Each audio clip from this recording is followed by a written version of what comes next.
ओम साई राम। साई महिमा एपिसोड 4 मेरे साई गौरी चैनल पर।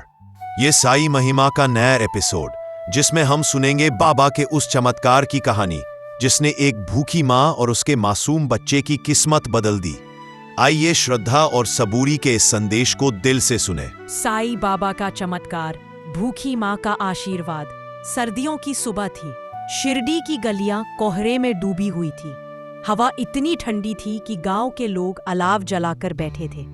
तभी गांव की छोटी सी पगडंडी पर एक औरत चली आ रही थी। उसकी गोद में एक 2 महीने का बच्चा था जो भूख से रो रहा था।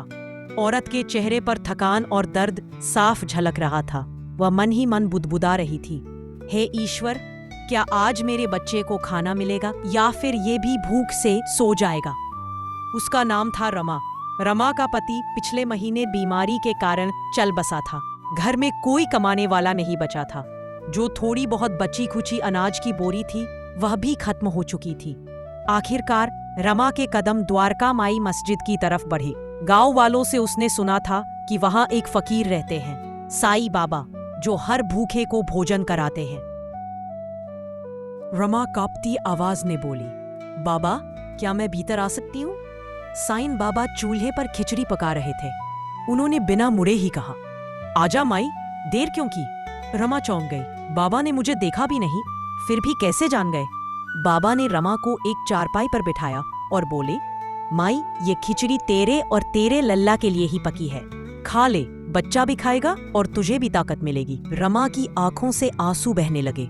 उसने बाबा से कहा, बाबा, मैं एक पापिन औरत हूँ, मेरे पास देने को कुछ भी नहीं। मेरा बच्चा कई दिनों से भूखा है।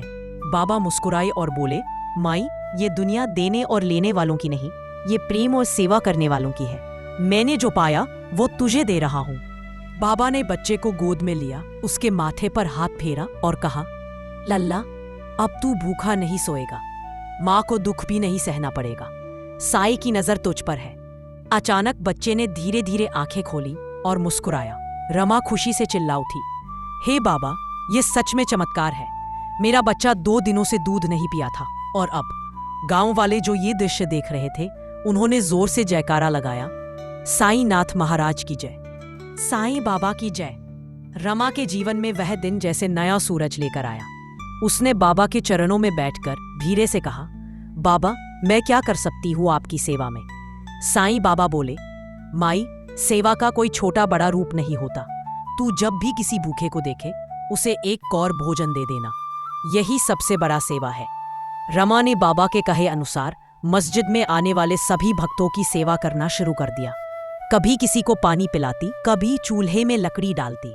गांव की औरतें रमा को देखकर हैरान थीं। अरे, ये वही रमा है ना जो कल तक खुद मदद मांगती थी? हाँ, लेकिन अब देखो, बाबा की सेवा में लग गई। एक दिन गांव में भयंकर तूफान आया। बारिश से खेत बर्बाद हो गए। कई लोग मस्जिद में शरण लेने आए। बच्चों की भूख से बिलखती आवाजें सुनकर रमा का दिल पिघल गया। उसने बाबा से कहा, बाबा, घर में कुछ अनाज बचा है, क्या मैं उसे बच्चों को खिला दूं? बाबा ने सिर हिलाकर कहा, माई, जो तेरा है वो तो खत्म होगा ही, पर जो तू प्रेम से देगा वो कभी खत्म नहीं होगा। रमा ने अपना बचा खुचा अनाज सब बच्चों में बांट दिया। चमत्कार ये हुआ कि उसके घर का अनाज खत्म ही नहीं हुआ। हर दिन जितना निकालती उतना ही भंडार फिर भर जाता। गांव वाले दौड़कर बाबा के चरणों में गिरे। बाबा, ये कैसा चमत्कार है? बाबा मुस्कुराए, ये माई की श्रद्धा और सबूरी का फल है। जिसने भी प्रेम से दिया उसका भंडार कभी खाली नहीं होता। कहते हैं उस दिन से रमा और उसका बच्चा हर रोज बाबा की सेवा में रहने लगे। रमा को गांव वालों ने काम देना शुरू कर दिया और उसका जीवन बदल गया। आज भी शिरडी में लोग कहते हैं, जिसने भी साई का नाम लिया उसकी झोली कभी खाली नहीं रही। ओम साई राम। अगर आपको ये साईं बाबा की कहानी पसंद आई हो तो इसे लाइक करें, शेयर करें और चैनल मेरे साई गौड़ी को सब्सक्राइब करना ना भूलें। हर गुरुवार साईं बाबा के नए चमत्कार की कहानी लेकर हम फिर मिलेंगे। बोलिए साईं नाथ महाराज की जय।